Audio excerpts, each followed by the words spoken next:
inspiration and intuition. Just as imagination may be called a spiritual seeing, so may inspiration be called a spiritual hearing. Of course, it must be quite clear that the word hearing means here a perception even further removed from sensory hearing in the physical world than sight in the imaginative, in parentheses, astral world is removed from seeing with the physical eyes. It can be said of the imaginative reality's light and color phenomena that the radiant surfaces and colors of sensory objects are as though lifted and released from those objects to float free in space. But this gives only an approximate idea, for space in the imaginative world is in no way like it is in the physical. Those who believe they see before themselves imaginative color pictures, when they are seeing free-floating colored particles in ordinary space, are mistaken. However, the formation of such color representations is a means toward the life of imagination. Those who attempt to place a flower before the mind's eye, and then separate everything that does not represent color from that picture, so that an image of the colored surface is separate from the flower and suspended before the soul, can arrive gradually at an imagination through such exercises.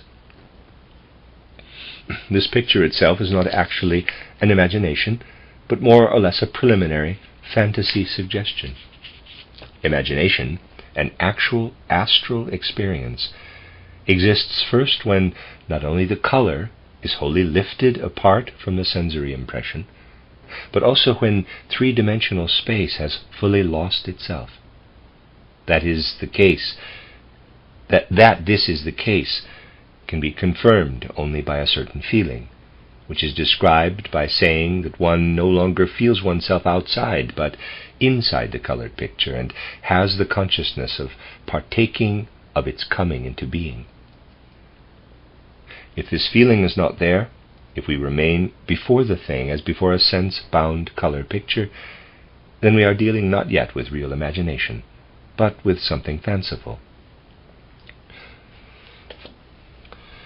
It should not be said that such fantasy pictures are wholly worthless, however. They can actually be etheric reflections, like shadows, of real astral facts.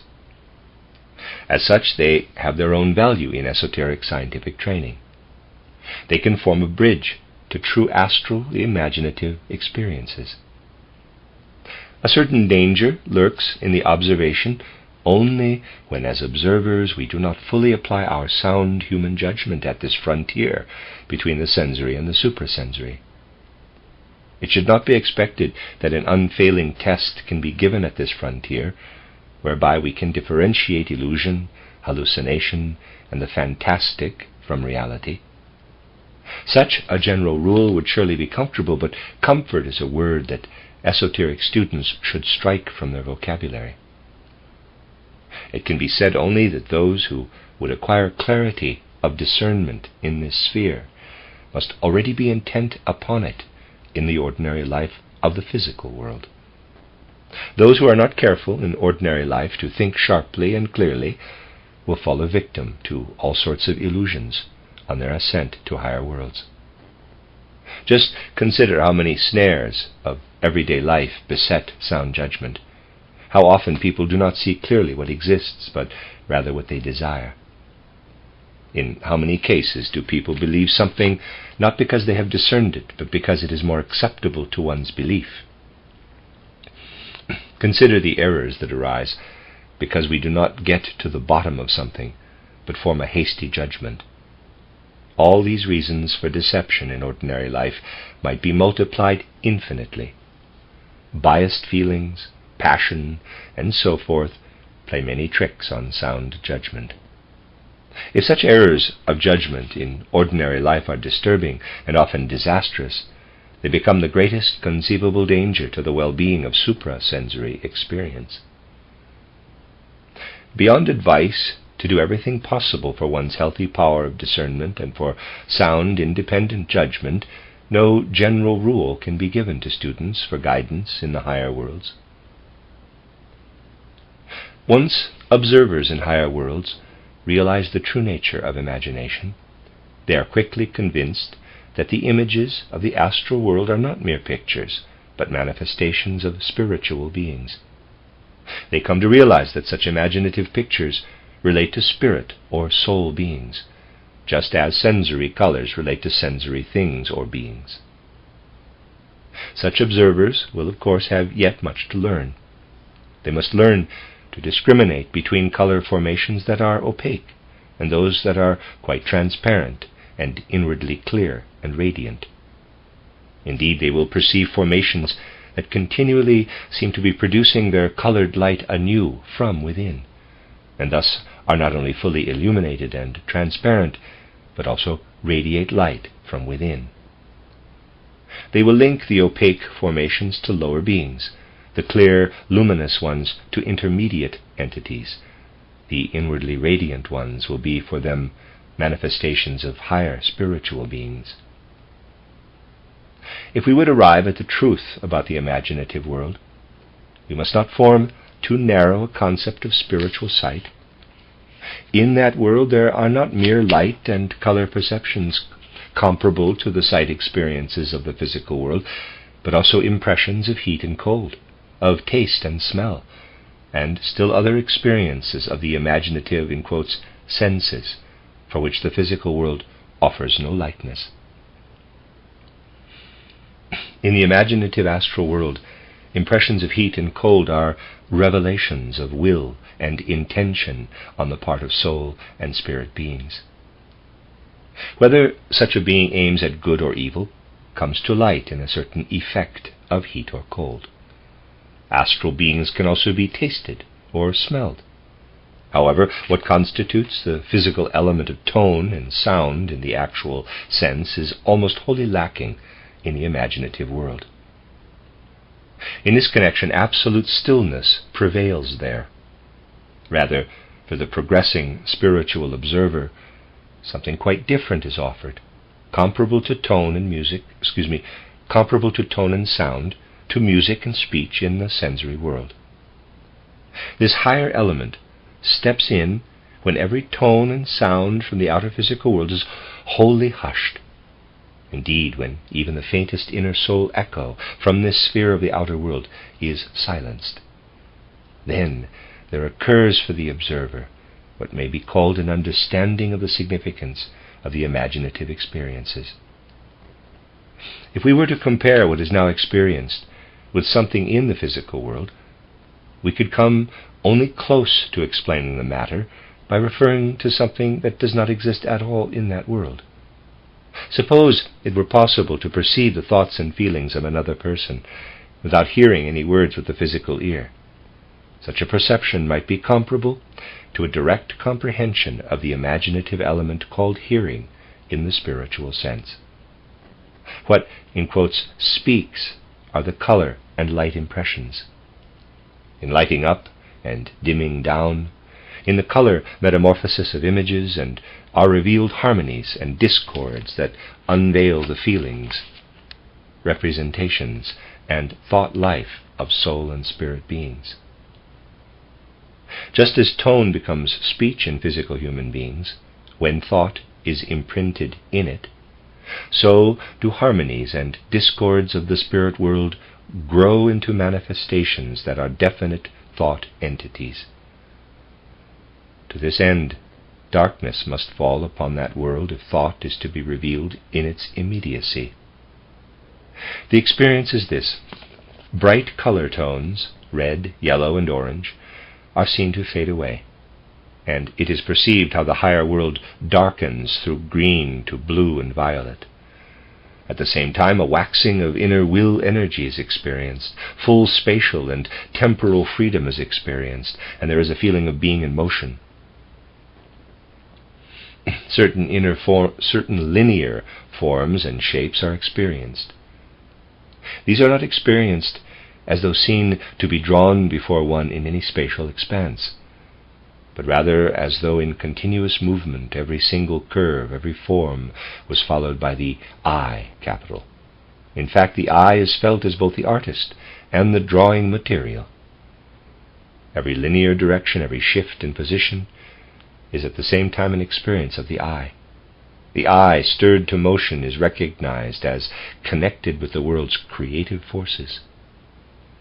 The laws of the world are no longer something that the eye perceives outwardly, but a truly miraculous fabric that it is helping to weave. Esoteric science designs all kinds of symbolic drawings and pictures. When these really correspond to fact and are not mere invented figures, they are based on the observer's experiences in higher worlds, which are to be viewed as described. Thus the world of inspiration is placed within the imaginative world. When the imaginations begin to unveil their meanings in silent speech to the observer, the world of inspiration arises within the imaginative world. Physical reality is a manifestation of the world that the spiritual observer penetrates in this way. The physical world, accessible to the senses and to the sensory-bound intellect, is merely the outer surface. For example, a plant seen with physical senses and physical intellect is not the whole being of that plant. One who knows only this physical plant resembles a being who might be able to perceive a person's fingernail, while perception of the whole person is not available. But the structure and being of the fingernail can be understood only when explained by the whole nature of the person. Thus, in fact, the plant is comprehensible only when we know what pertains to it, just as the whole human nature relates to a person's fingernail. But what is related to the plant cannot be found in the physical world. The plant is related to something fundamental that can be unveiled by only imagination in the astral world, and further to something that will be revealed only through inspiration in the spirit world. Thus a plant as a physical organism is the revelation of a being comprehensible by imagination and inspiration.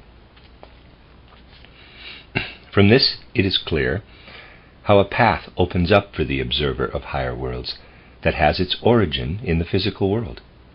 Specifically, we can begin with the physical world and from its manifestations rise to the higher beings sustaining them. If we begin with the animal kingdom, we can rise by this means into the imaginative world. If we begin with the plant world, spirit observation will lead us through imagination to the world of inspiration. If our path is taken in the realities of imagination and inspiration, we soon find beings and truths never revealed in the physical world. We must not therefore think that in this way we come to know only beings of the higher worlds that have physical manifestations. Those who have entered the imaginative world come to know a multitude of beings and events, realities of which those who see only the physical have no inkling.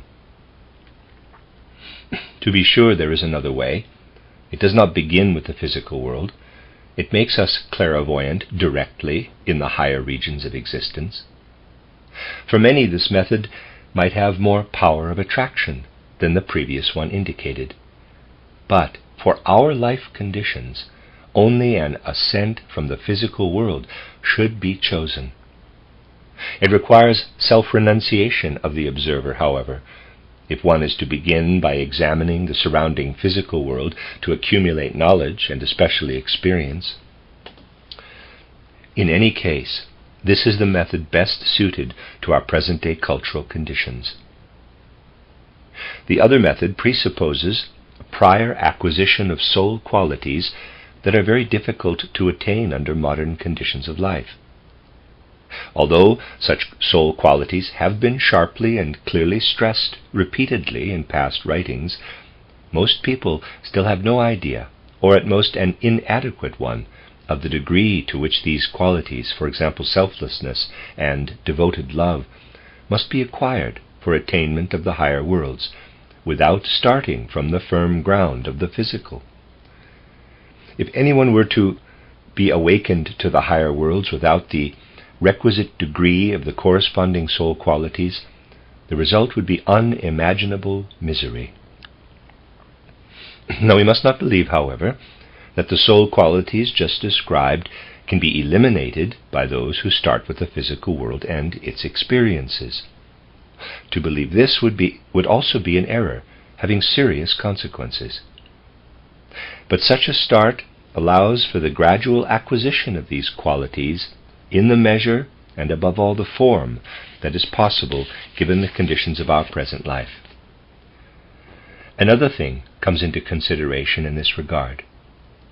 If we begin with the physical world, as indicated, a living connection is retained with this physical world in spite of the ascent into higher worlds. A full understanding continues for all that happens in it, as well as the full energy to work in it. Indeed, this understanding and energy increase in a most helpful way, precisely through knowledge of the higher worlds.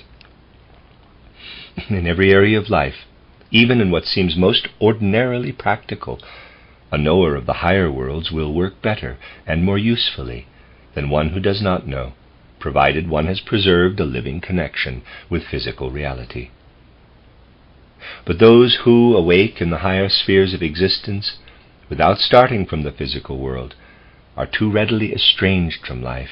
They become hermits, confronting others without understanding or sympathy.